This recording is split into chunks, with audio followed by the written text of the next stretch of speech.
राम राम।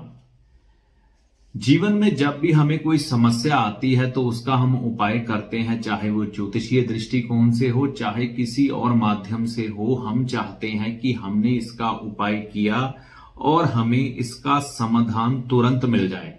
यानी कि दो तरह की चीजें होती हैं, एक होती है आयुर्वेदिक दवाई, एक होती है एलोपैथिक दवाई। तो इसमें समझना है, जब मान लीजिए हमारे शरीर में कोई दर्द उठी, हमने एलोपैथी दवाई खाई, अंग्रेजी दवाई खाई, तो वो दवाई करेगी क्या? वह दवाई आपका वो जो दर्द है ना, उसका जो एहसास है, पेन किलर के रूप में आपने वो दवा खाई और उस दवा ने उस दर्द को नहीं मिटाया, सिर्फ आपकी स्थिति ऐसी कर दी कि आपको उस दर्द का आभास ही नहीं हो रहा। यानी कि दर्द शरीर में वैसा का वैसा ही है, लेकिन दिमाग में कुछ ऐसा असर किया कि हमें अब वो दर्द महसूस होना कम हो गया, हमें वो दर्द होना कम हो गया चंद घंटों के लिए। तो ये उपाय होते हैं ज्योतिष में इस तरह के कई, जिसका हम असर चाहते हैं कि हमें तुरंत मिल जाए। लेकिन इसमें एक बारीक बात समझने की ये है कि वह दर्द वहीं का वहीं है, सिर्फ आपकी मनोस्थिति, आपके दिमाग में जो तरंगे जा रही थी, उस दर्द की एक जो आभास हो रहा था, उस दर्द का सिर्फ उसको शांत किया गया है, ना कि दर्द को मिटाया गया है। अब हम बात करें आयुर्वेदिक दवाई की। आयुर्वेदिक दवाई क्या होती है? आयुर्वेदिक दवाई वह दवाई होती है जो समस्या की जड़ तक जाती है, उसके मूल तक जाती है, फिर उसे मूल से मिटाना शुरू करती है। यानी कि इस क्रम में हो सकता है कि आप जो उपाय करें या जो दवा खाएं वो आपके एकदम से उस दर्द को ना मिटा पाए, लेकिन वो धीरे धीरे धीरे धीरे काम करती हुई, उसकी जड़ पर काम करती हुई उस दर्द को जड़ से ही उखाड़ फेंकेगी। तो ऐसे ही कुछ उपाय होते हैं। आपको कोई तकलीफ आ रही है, उस तकलीफ को मिटाया नहीं जाता, सिर्फ उस तकलीफ का एहसास आपको बंद करवा दिया जाता है कि अब मुझे उस तकलीफ का एहसास नहीं हो रहा। तो आपको लगता है कि वह तकलीफ खत्म हो गई, लेकिन वह तकलीफ या समस्या वहीं की वहीं खड़ी होती है। सिर्फ उसकी परत को दबा दिया जाता है कुछ समय के लिए। जैसे ही उस उपाय का असर खत्म होता है, जैसे एलोपैथी दवाई का असर खत्म होता है, तो वो दर्द फिर से बाहर निकल के आ जाता है। तो ऐसा ही जो आप फास्ट उपाय चाहते हैं, एकदम से किया और जादू हो जाए, मेरा दर्द खत्म, मेरी समस्या खत्म, ऐसा दुनिया में कोई भी उपाय नहीं है जो ऐसा कर पाए। आपको अपने जीवन पर, अपनी समस्या पर जड़ से काम करना पड़ेगा। जड़ से काम करने के लिए आपको आयुर्वेदिक तरीके से चलना पड़ेगा। उसके संदर्भ में अनुशासन, कर्म अच्छे और जिंदगी में उपाय, यानी कि उस ईश्वर के नाम का और उपायों का, दान पुण्य का सहारा लेकर चलना पड़ता है। फिर वो समस्या जड़ से उखड़ती है और आपके जीवन से निकल जाती है, दोबारा आती नहीं। अगर दोबारा आएगी तो आपकी गलतियों के द्वारा ही वह समस्या आपके जीवन में दोबारा प्रवेश करेगी, नहीं तो नहीं। तो एलोपैथी वाली सोच ना रखें कि मैं दवा खाऊं और मेरा दर्द मिट जाए। वह दर्द मिटता नहीं, वो बढ़ता जाता है और फिर समस्या एक विकराल रूप धारण कर लेती है। फिर डॉक्टर आपका ऑपरेशन करता है। ठीक है, तो हमने उस स्थिति में नहीं जाना, हमने जाना है उस स्थिति में ऐसे उपाय करने हैं जो उस समस्या को जड़ से उखाड़ फेंके। तो फिर मजा है, फिर ज्योतिष का सही अनुभूति, सही आनंद आप ले पाते हैं। तो ये चीजें हैं। हाँ, कई बार किसी इंसान को बहुत ज्यादा तकलीफ है तो उसे एकदम से मदद देनी पड़ती है, लेकिन कई ऐसी समस्याएं भी इंसान के जीवन में होती हैं जिन्हें ठीक करने के लिए बड़ा संतोष और सब्र चाहिए, ज्योतिषी में भी और समाधान कराने वाले व्यक्ति में भी। तो फिर ही आराम मिलता है। आज ये बात आपको बतानी जरूरी थी, क्योंकि कई लोग ना ज्योतिष के उपाय करने के बाद विचलित हो जाते हैं कि मुझे आराम नहीं आया, मेरी समस्या दूर नहीं हुई। भैया इस समस्या को तो समझो। मान लो कोई बीमारी तुम्हारे अंदर उत्पन्न हुई है तो वो तुम्हारी वजह से हुई है, तुमने कहीं गलतियां की हैं। तो उन गलतियों को सुधारने के लिए डॉक्टर भी जब दवा देता है तो कई कई महीने आपको दवा खिलाई जाती है, फिर रोग में आराम आता है। लेकिन ज्योतिष के संबंध में लोगों का दृष्टिकोण उल्टा हो जाता है।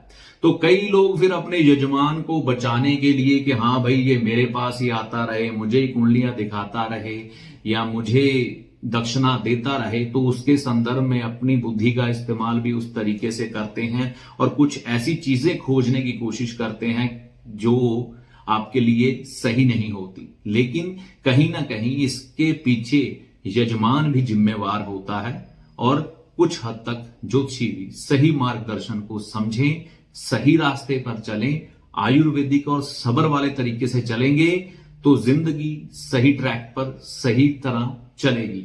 अब जिंदगी में पहले ही तूफान आए हो, बाढ़ आके गई हो, सब कुछ उजड़ चुका हो और आप कहें कि एकदम से सब कुछ ठीक हो जाए, ऐसा नहीं होता। उसको दोबारा से सजाना पड़ता है, संवारना पड़ता है, जीवन को एक ट्रैक पर लाना पड़ता है। उसमें मेहनत लगती है और आपका सब्र इसमें बहुत अहम भूमिका निभाता है। हम क्या करते हैं, एक जोशी से आराम नहीं आया, दूसरे नहीं आया, तीसरे से। तो भैया ये आपकी मानसिक स्थिरता के ऊपर है, आप किस तरह से अपने जीवन पर अपने दिमाग का प्रयोग करते हैं। ठीक है, अब बात समझते हैं शनिदेव को ठीक करने के लिए मैं आपके साथ कुछ एक ऐसा उपाय शेयर करने जा रहा हूं जो उपाय अगर आप निरंतर तौर पर करते हैं और कई लोग आपको ये करते हुए नजर भी आएंगे, वह उपाय अगर आप लगातार करते जाते हैं तो शनिदेव जो आपको दंड देने वाले थे, साढ़े साथी के रूप में, ढैया के रूप में, महादशा के रूप में या उनकी उम्र के मुताबिक, उसमें कमी आ जाती है। शनिदेव का नाम ही दंड देना है या ऐसे आपके जीवन में प्रभाव लेके आना है जिससे कि आपके जीवन में थोड़ा बहुत उथल पुथल हो। अगर तो आप उससे सबक सीख जाएं तो असली ट्रैक पर, सही जगह पर, सही रास्ते पर चलने लग पड़ते हैं, नहीं तो दोबारा उसी रास्ते पर वापस आ जाते हैं। तो उस सजा के संदर्भ में ऐसा हम क्या कर सकते हैं शनिदेव को प्रसन्न करने के लिए कि वह हमारी सजा एक ऐसा हम अपने जीवन में अनुशासन या तरीका डेवलप कर लें कि जो शनिदेव हमसे करवाना चाहते हैं हम पहले ही वो करना शुरू कर दें, और जब शनिदेव का समय आए तो बोले कि ये इंसान तो पहले ही सजा में है, मतलब इस चीज को भोग रहा है, तो इसको सजा थोड़ी कम कर दी जाए। सजा लेकिन मिलनी निर्धारित होती है, क्योंकि कर्मों का एक सूक्ष्म विज्ञान है जो शनिदेव आखिर में जजमेंट के रूप में आपको देते हैं। आपको करना क्या है, किसी भी धर्म स्थान में जाकर शनिवार के दिन वहां पर जो श्रद्धालु आते हैं अपने जूते वहां पर जोड़ा घर या जूता घर में जमा करवाते हैं, या उस धर्म स्थान में वैसे ही कोई जगह बनी होती है जहां पर अपने जूते उतार देते हैं। तो आपको क्या करना है, वहां बैठकर उन जूतों की सफाई की सेवा करनी है। अगर आप लोगों के जो श्रद्धालु वहां पर आए हैं उनके उतारे हुए जूतों की सेवा करते हैं तो आपके शनिदेव और राहुदेव अच्छे होने लग पड़ते हैं। ठीक है, कैसे? मान लीजिए हमने कोई जूता साफ किया तो उसमें से जो गंदगी उतरी वो राहु की है और वो जो जूता है वो शनिदेव के साथ संबंधित आ जाता है, तो शनिदेव के जो दुष्परिणाम होते हैं वह कम होने लग पड़ते हैं। इसमें तर्क क्या है, शनिदेव ने क्या करना होता है, लोगों के पैरों में झुकाना होता है आपको और आपके सर को नीचा करना होता है, आपको अपमानित करवाना होता है, आपको डाउन टू अर्थ लेके आना होता है। जो एक दिमाग ऊपर फैतूर में आ जाता है तो उसको नीचे लाने का काम शनिदेव करते हैं। तो जब हम पहले ही अपने जीवन में वैसी हरकतें अपना लेते हैं, यानी कि पहले ही लोगों के जूते श्रद्धावश, यानी कि मन में एक श्रद्धा कि मैं पापी हूं, इस पृथ्वी लोक पर रहते हुए ना जाने मुझसे कौन से पाप जाने अनजाने हो जाते हैं, तो उनका भुगतान मैं एक अपराधी के रूप में लोगों के जूते साफ करके कर रहा हूं, सेवा दे रहा हूं और अपने आप को नीचा दिखाने की कोशिश कर रहा हूं कि मैं कोई बड़ा नहीं बना। तो बड़े बड़े लोग मैंने देखे हैं कई ऐसे स्थानों पर जाकर जो जूतों की सेवा करते हैं, सफाई करते हैं। तो ये चीज अगर आप अपने जीवन में अपना लेते हैं धर्म स्थान में जूतों की सेवा ले लेते हैं, खास तौर पर शनिवार के दिन, वैसे किसी भी दिन करें कोई दिक्कत नहीं है, तो आपके शनि ग्रह आप देखेंगे धीरे धीरे शुभ हो जाएंगे। इसके साथ अगर आपकी कुंडली में भिखारी को दान करना मना नहीं किया गया तो आप गरीब भिखारियों को, ठीक है, अपने जन्मदिन पर चाहे एक भिखारी को जूता भेंट जरूर करें। और खास तौर पर अगर आप शनिवार के दिन करते हैं तो बहुत ही बढ़िया। इसमें ध्यान बस ये रखना है कि वह जूता लेदर वगैरह का ना हो। आप जूतों की सेवा या सफाई की सेवा धर्म स्थान में जरूर करें और शनिदेव की कृपा प्राप्त करें।